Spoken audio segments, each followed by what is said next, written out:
Il a été décidé par tous, c'est-à-dire par les deux délégations, ce qui est déjà très important, que la meilleure façon de mettre fin à la guerre horrible entre la Russie et l'Ukraine est de conclure directement un accord de paix qui mettrait fin à la guerre et non un simple accord de cessez-le-feu qui, bien souvent, ne tient pas la route.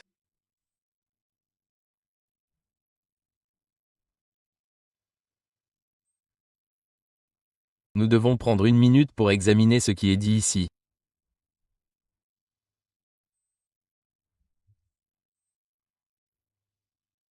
C'est extrêmement important, car en une phrase, Trump détruit complètement le raisonnement de l'OTAN, de l'UE et des partisans des nazis fascistes à Kiev en quelques mots.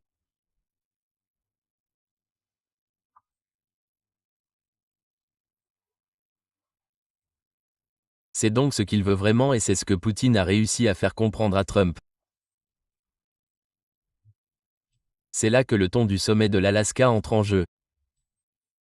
Les deux parties rejettent l'idée d'un cessez-le-feu de courte durée et parlent plutôt d'un accord de paix permanent. C'est un changement majeur de langage. Cela reflète la demande constante de Moscou pour quelque chose de durable, et pas seulement une pause dans les combats. Le fait que Trump se fasse l'écho de ce point de vue est remarquable et montre à quel point la réunion penchait vers le cadrage russe. Nous avons besoin d'une solution globale. L'Ukraine en fait partie. Nous résolvons donc théoriquement la guerre par procuration que Poutine ne dirait évidemment pas ouvertement, que votre empire du chaos a déclenché contre nous en utilisant l'Ukraine comme mandataire. Mais le plus important est la réinitialisation de nos relations stratégiques. C'est très important. Comparez maintenant cette citation de Trump avec celle de Medvedev. Ce qu'Escobar souligne, c'est exactement ce qui a été rapporté en Alaska. Il ne s'agissait pas seulement de l'Ukraine. Les Russes ont présenté cela comme une réinitialisation stratégique, garantie de sécurité, déploiement de missiles, expansion de l'OTAN. C'étaient les questions plus profondes en discussion. Et comme nous le savons, Medvedev n'est pas un stratège très modéré, calculateur, méticuleux comme Poutine. Medvedev est plutôt direct avec quelques aspects de troll, ce qui le rend extrêmement divertissant, mais en même temps, c'est un ancien président de la Russie. Il est, à toute fin pratique, le numéro 2. Ouais, en Russie. Donc, peu importe ce que dit Medvedev, qu'il troll ou qu'il devienne très sérieux, ce qui est le cas ici, nous devons y prêter attention. Donc, en citant Medvedev, le président de la Russie a présenté personnellement et en détail au président américain nos conditions pour mettre fin au conflit en Ukraine.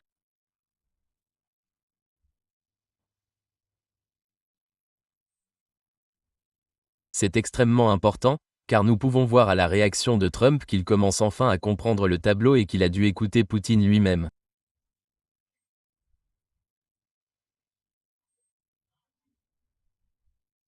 Nous pouvons donc imaginer qu'il y avait un contexte sérieux dans les discussions, et nous pourrions même nous aventurer à dire que Sergueï Lavrov a eu ses 10 minutes, car Lavrov est probablement la personne numéro 1 sur la planète, à part Poutine, qui sait que les allers-retours entre les deux, en remontant à 1991, ne reviennent pas seulement à Magdan ou au début de l'OMS. Lavrov sait tout sur tout en ce qui concerne l'Ukraine et la Russie. Donc, évidemment, et c'est assez intéressant que Poutine ait fait référence à Lavrov assis au premier rang pendant la conférence de presse non pressante en le désignant du doigt. J'adore ça, car cela signifie que Poutine accorde beaucoup d'attention et respecte profondément Lavrov personnellement, non seulement sur le plan professionnel mais aussi personnel. Et le rôle de Lavrov ne peut être négligé en Alaska. Il aurait exposé les points non négociables de la Russie, pas de missiles de l'OTAN à leurs frontières et neutralité de l'Ukraine. C'est la position de Moscou depuis des années et elle a été clairement mise sur la table, encore une fois. La partie russe est arrivée à la conclusion avant même d'aller en Alaska que le complexe OTANUE, ils n'ont pas l'argent pour continuer à soutenir Kiev et ils n'ont pas les armes.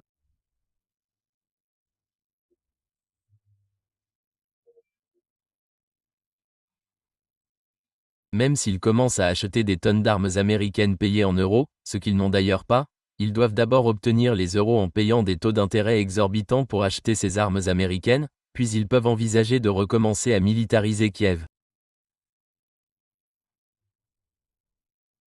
Cette chaîne d'approvisionnement ne fonctionnera donc pas des deux côtés. Escobar pointe du doigt la situation difficile de l'Europe. Lors du sommet, les responsables américains ont clairement indiqué que Washington ne supporterait pas seul le coup. Si Bruxelles ne parvient pas à lever les fonds, la capacité de l'Ukraine à poursuivre le combat devient beaucoup plus fragile. Sur le plan militaire et financier, les Russes le savent. Et Trump et son équipe le savent aussi, bien sûr. Cela nous ramène donc à ce que pourrait être la stratégie de Trump. Il va parler à l'OTAN, il parle déjà à la Commission européenne, pas à l'UE.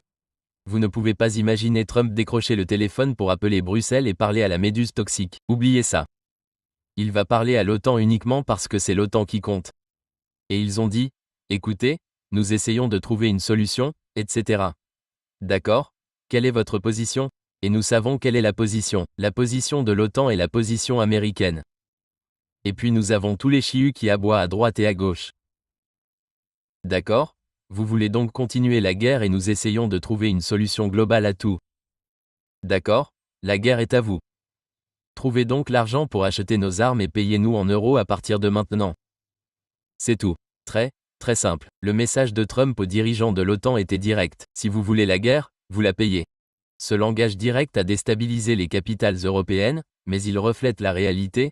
La patience de l'Amérique et ses ressources ne sont pas illimitées. Trump et au moins certains de ses proches comprennent enfin les causes sous-jacentes de toute la tragédie ukrainienne. Peut-on parier là-dessus? Non, nous ne pouvons pas. Mais étant donné que Lavrov était de nouveau dans la salle, Lavrov a eu le temps de s'expliquer à Trump et en 150 minutes, si Lavrov en avait 10, Lavrov pourrait tout expliquer à n'importe qui en 10 minutes.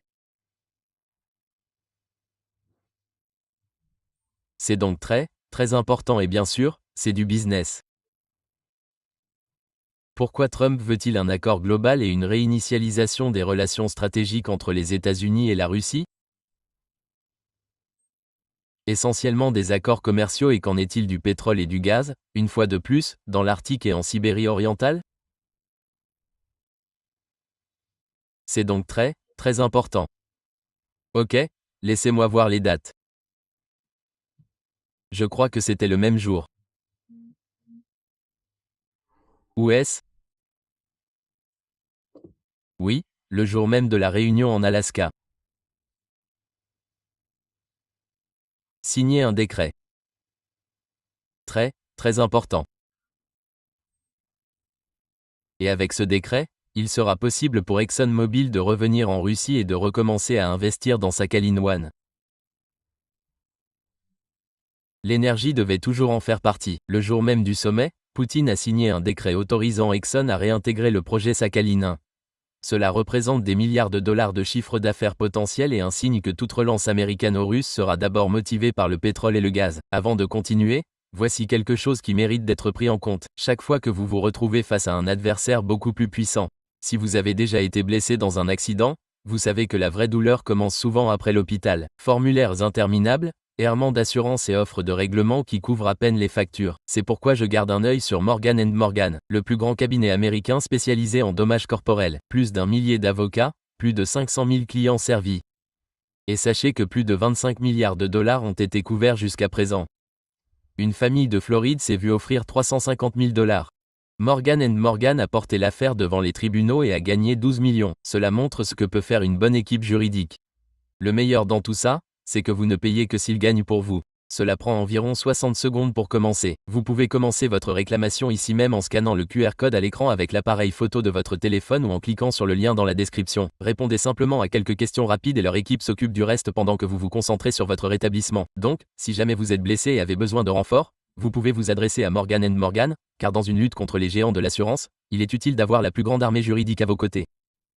Un gigantesque projet gazier dans les îles Sakhalin.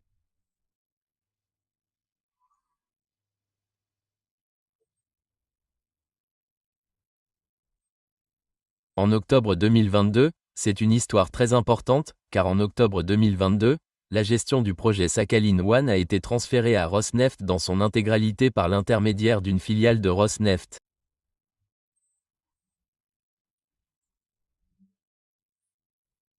À l'époque, ExxonMobil détenait 30% de ses actions et s'est complètement retiré. N'oubliez pas que c'était quelques mois après le début de la SMO. Beaucoup de sanctions, des milliards de sanctions contre la Russie, donc, ExxonMobil a dû partir. Et en gros, ce que Poutine a dit à Exxon, c'est qu'il fallait partir. Il n'y a aucun moyen de commencer, ni de continuer à travailler ici à cause des sanctions et il est même impossible de transférer des fonds.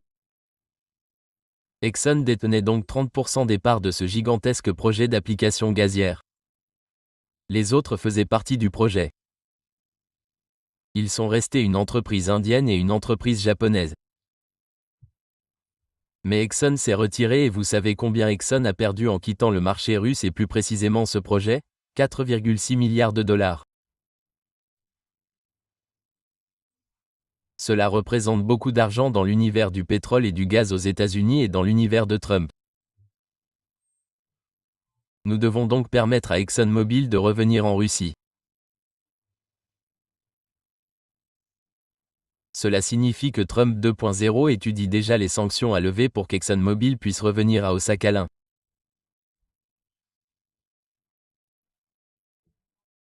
Je cite tout cela juste pour vous donner un exemple des véritables intérêts qui se cachent derrière la possibilité d'une réinitialisation. Bien sûr, nous n'abordons pas la partie la plus compliquée, à savoir les missiles nucléaires, un éventuel renouvellement du traité FNI, etc. En ce qui concerne Trump, ce qui compte, ce sont les accords commerciaux et le pétrole et le gaz pour les grandes entreprises américaines en Russie en collaboration, par exemple, avec Rosneft. C'est, vous savez, le Saint Graal. C'est un point révélateur. Au-delà de la géopolitique, il s'agit d'argent. Pour Trump, les accords pétroliers et gaziers ne sont pas seulement économiques, ils sont un levier. Pour Poutine, ils sont un moyen d'affaiblir les sanctions et de rattacher les entreprises américaines au secteur énergétique russe.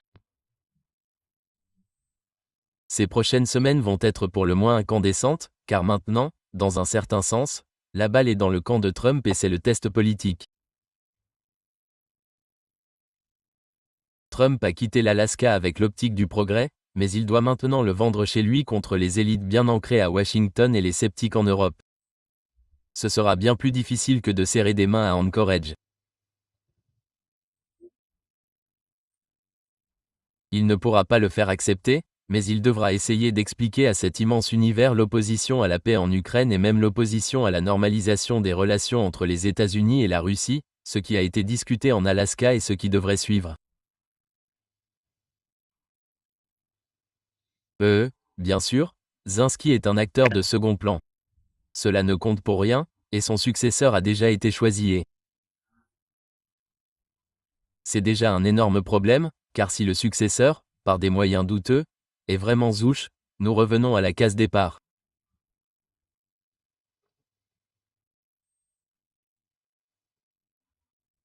Il faudrait donc organiser de véritables élections populaires en Ukraine, ce qui est encore une perspective aussi lointaine qu'une autre voie lactée.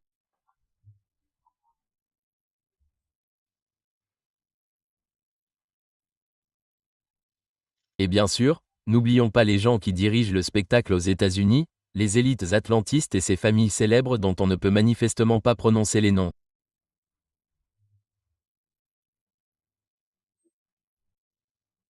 Ils sont très, très énervés par ce qui s'est passé en Alaska hier et ils reviendront en force. Cela ne fait aucun doute. Trump doit donc maintenant combattre tout cela en même temps. Aura-t-il l'endurance nécessaire ? Nous ne le savons pas. Aura-t-il assez de pouvoir contre tous ? Probablement pas. Mais son plan B est déjà en cours. Il a déjà le titre si rien ne fonctionne. Écoutez, j'ai tout essayé. Nous avons discuté en détail avec Poutine en supposant qu'il y ait une prochaine réunion en Fédération de Russie. Mais l'Europe et Kiev ne veulent pas la paix. C'est donc leur problème, c'est leur guerre. Qu'ils l'amènent. Il a donc déjà une échappatoire qui, de son point de vue, est fondamentalement OK, essayons de conclure un accord. S'il n'y a pas d'accord, il y a un sous-accord. C'est déjà cool. Et du point de vue russe, c'est assez similaire. En fait, il n'avait pas besoin de l'Alaska. Ils n'avaient pas besoin de ce sommet. Ils y sont allés uniquement parce qu'ils ont reçu une fois de plus une proposition acceptable.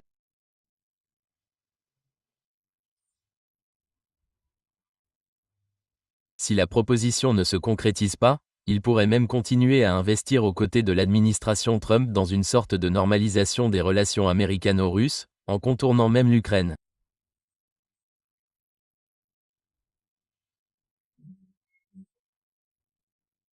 Cela va être extrêmement difficile, mais les affaires sont les affaires, et l'élimination d'un ensemble de sanctions ciblées très dirigées contre la Russie est possible. Trump peut le faire par un décret. C'est très simple. Et bien sûr, il est très important, Danny et vous tous, que le SMO continue. La guerre continue. La guerre ne s'arrêtera pas.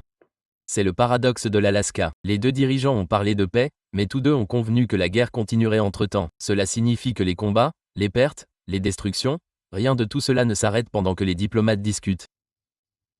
Très important, ils ont déjà convenu, selon Trump lui-même, de ne pas imposer de cessez-le-feu. Cela signifie donc que le SMO continue. Pouvez-vous imaginer ce qui pourrait se passer dans les 3 prochains mois? En supposant que les choses aillent extrêmement lentement, ce qui sera manifestement le cas dans les 3 prochains mois, l'effondrement de pratiquement toute la ligne de front est pratiquement acquis. Et puis, une fois de plus, nous revenons à Medinsky lors d'une de ces réunions d'Istanbul. D'accord? Vous ne voulez pas de notre accord maintenant. La prochaine fois, il n'y aura pas 4 régions, il y en aura 8. C'est tout à fait possible, tout à fait possible. Disons donc que les deux parties ont déjà leur plan B. Et bien sûr, elles sont essayons d'être magnanimes. Elles misent sur la nécessité de réinitialiser nos relations. Voyons si le plan A fonctionne. Si ce n'est pas le cas, cette réinitialisation, au moins entre Trump 2.00 et Moscou, est tout à fait possible. Vous savez, à plusieurs niveaux, le résumé d'Escobar le résume bien. L'Alaska a créé 2 futurs possibles, soit une véritable réinitialisation où les affaires et la sécurité s'alignent, soit une rupture plus profonde de la politique intérieure à Washington et en Europe bloque la voie. Les deux parties sont parties avec un plan B.